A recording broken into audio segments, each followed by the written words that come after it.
Well, good morning. It is Sunday, July the 31st, 2020. Well, this past week, I came across an opportunity for a grant from the Department of Justice to address youth violence prevention. And that got me thinking about um, just how bad crime is, not only here in Indianapolis, but in the state and in the country as a whole. And as I was reading this grant opportunity, one of the things that went through my mind several times was, well, what can we do? What can I do? I'm just one person. What can a few of us do? The problem sometimes just seems so overwhelming that we couldn't make any difference.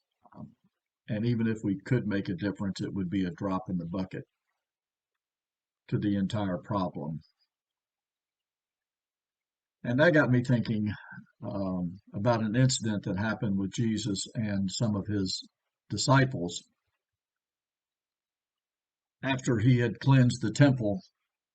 He is returning the next day, and in Matthew chapter 21 says that in the morning, as he, Jesus, and the disciples were returning to the city, he became hungry. And seeing a fig tree by the wayside, he went to it and found nothing on it but only leaves. And he said to it, "May no fruit ever come from you again." And the fig tree withered at once. When the disciples saw it, they marveled, saying, "How did this fig tree wither at once?"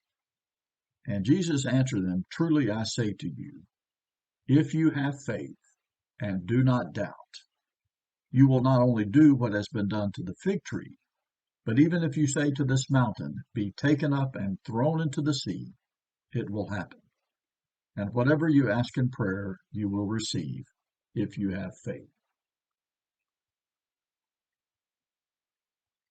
So again, sometimes the problems in this city and in this state and in this country and in this world seem so overwhelming, and we're tempted to think, well, what can I do?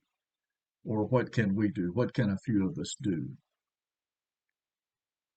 Well, I think if we take Jesus at his word, and that if we have faith that with the power of the Holy Spirit that indwells his children, we can make a difference. I don't know exactly what form that difference will take. I know it can take many forms. I know that we could be more personally, and individuals and small groups, we could be more involved in our community. We could go to our local schools and befriend a teacher, befriend a student. Um, we could read to them. We could be with them. We can help them with their homework. We can just be kind to people. We can get more involved in our communities, and we can show people a better way to live, a better way to handle the issues that arise in life. And if we have faith that we can make a difference, then we can make a difference. But we have to try. I know that prayer can work wonders. I am not belittling in any way, shape, or form the power of prayer. And we need to be praying for our leaders. We need to be praying for people in our community that that they will be touched by God and that things will turn around. But we can also play a part in that. We need to get involved as individuals, as small groups of people who go to school and read to these children and befriend these children and befriend the teachers and just help them. And if we have faith,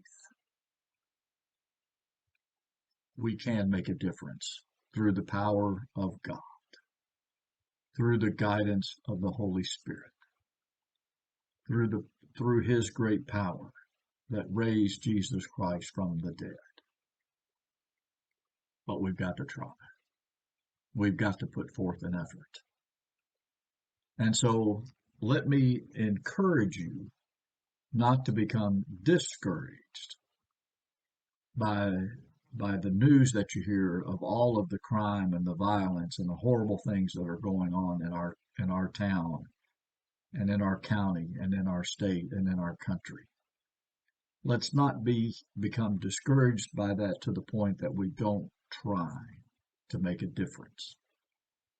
Let's be encouraged by the fact that Jesus said, if we have faith and do not doubt, we can make a difference in the lives of the people in our community.